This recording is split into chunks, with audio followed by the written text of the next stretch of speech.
representative, and Mr. Majors, you're here as a Libertarian candidate. Mr. Stracuzzi, would you please go ahead and make your 1-minute opening statement? Thank you for having me. I really appreciate all the work you do throughout the city. I'm Natale, I'm running for delegate to U.S. House. We have to change government, make it work more for the people. Our government doesn't relay what we need done. There's no reason we should have to work for somebody for Social Security. Realistically, if our energy department can give $8 billion to a company in Atlanta to build a nuclear power plant, and the state gives them 6, they put up 6. So we keep it third, state, and federal. I feel with these type of investments, we should be able to pay higher dividends to our Social Security recipients, 100% of their health care, and we manufacture and work for 70. On top of that, we should fund education much better with these types of investments. You've got kids with a 3.7 to 4.0 grade point average. These kids should get a free ride on a taxpayer at a state or city university based on the fact that they may find that new alternative energy in that periodic chart, or they may cure that next disease. But if we don't give them that opportunity, how will we ever find out? So this is where government has to change fundamentally for people.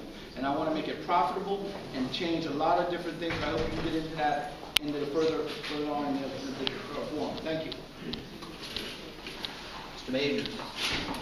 I'm Bruce Majors. I'm the Libertarian candidate for Congress. I've lived in D.C. since 1980 and watched many parts of it become much wealthier and pricier as the federal government expanded and many lawyers and lobbyists moved into D.C., displacing the less well-off original residents because the rent is now just too damn high. I'm running because the D.C. political class is sclerotic and senescent, corrupt, and or willing to overlook corruption. I think we need more parties on the ballot and to provide more competition and criticism. New solutions for our failing schools, failing transportation systems, and failing power lines. I need 7,500 votes to get permanent ballot status for Libertarians so they can be one of those new voices and not have to collect thousands of signatures each time they want to put somebody for office. In addition, Libertarians would bring some issues to the table that have sort of been abandoned by Delegate Norton and the Democrats, including reducing military spending, closing bases, ending occupations and conflicts, and ending the drug war. Thanks. Delegate Norton had a conflict tonight and is unable to be here with us. And this first question is not intended to in any way respond to her failure to be here, but the question is, what's the biggest shortcoming of our incumbent member of Congress? And on the other hand, what's her greatest accomplishment? Mr. Majors, you want to go first? Biggest shortcomings. Lately, it seems like she's not getting enough respect from her own party, and she's sort of been being taken for granted, which I think may mean that the whole city's being taken for granted. Accomplishments. She kind of tried to defend gay marriage against the Republicans in Congress, although we did have a Democratic House and Senate and President for 2 years, and they managed not to overturn DOMA, even though they were all there. And the first-time buyer housing tax credit was probably a good one. Mr. Stracuzzi. I'd like to first say I respect Ms. Shannon for all the work and all the time she's devoted for the District of Columbia. But she's no longer effective and no longer respected at the national level or on the Hill in the committees and working and such.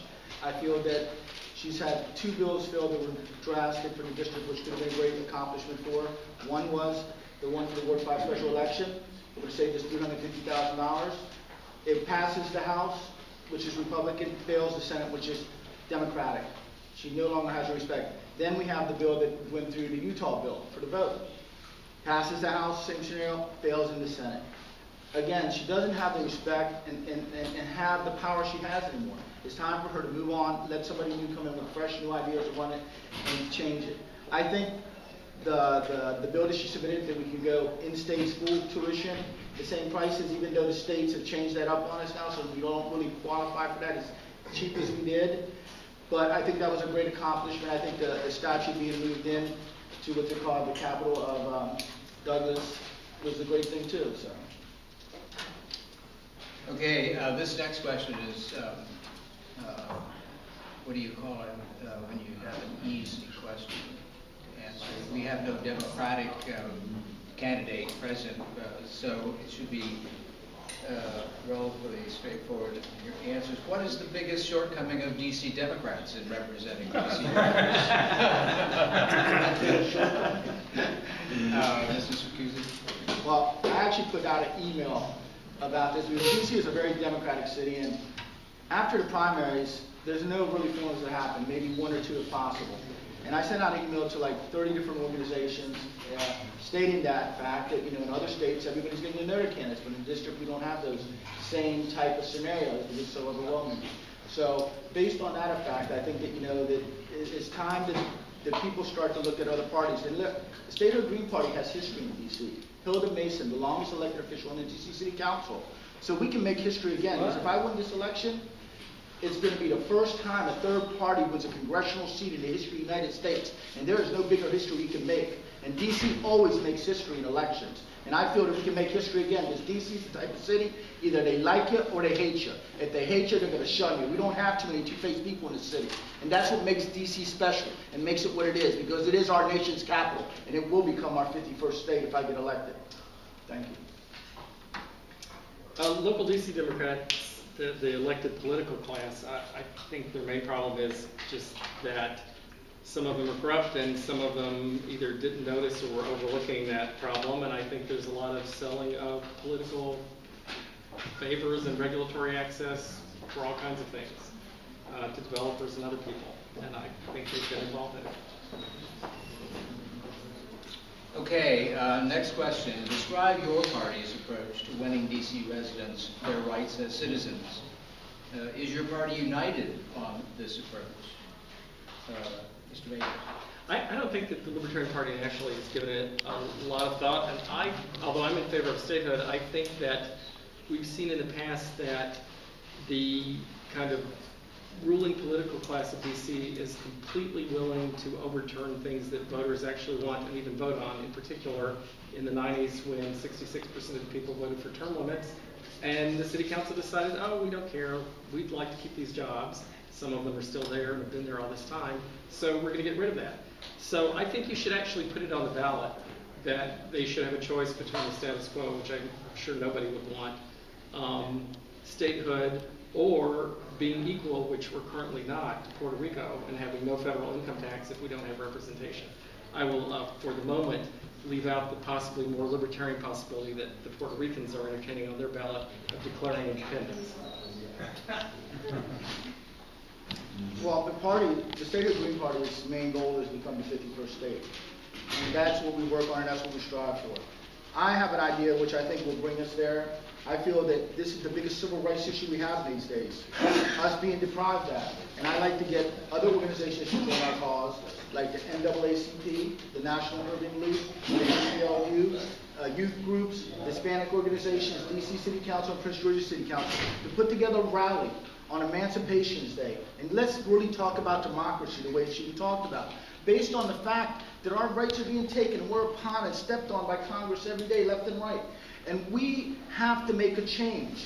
And the only way to do this is to make it an international talking point, that it becomes an embarrassment. Because we preach democracy around the world. But right here in our own national capital, we stomp on the people that believe in it. And as any other colony or any other organization, the state that wanted to become a state, they voted on it with a referendum, they passed it, and they were inducted to the Union on equal footing.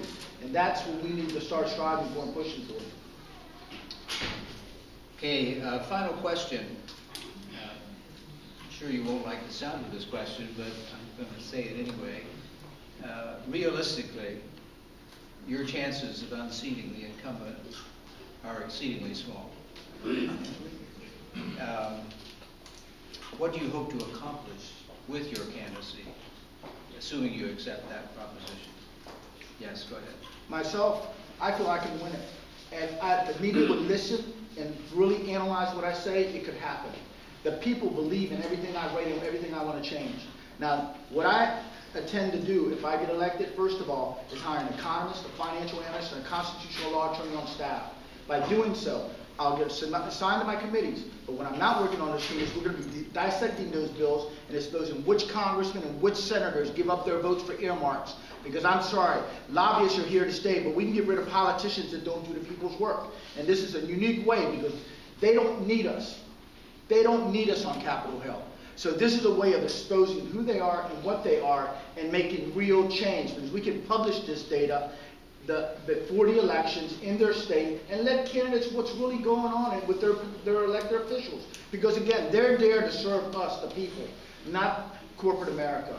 And when we bailed out the banks, we bailed out the 1%, because they're the only ones that got $250,000 in the bank or more to worry about working class Americans' investments in their home, 401k, or Social Security. Mr. Major? Well, my campaign advisors, the 2 or 3 of them I have, insist that I must always say that I'm actually running to win. And so I'll say that, and then I'll say that, of course, I'm really running to get permanent ballot status for a new party, which takes getting 7,500 votes. But Lino and I and all the other independent parties do have something we can count on, which is it's looking like we just stay here. Eventually, the current ruling political class of D.C. will all be indicted, and we'll just be elected sort of by default. That's all I answer. Okay, that concludes our interview for the delegate position. Let's have a round of applause for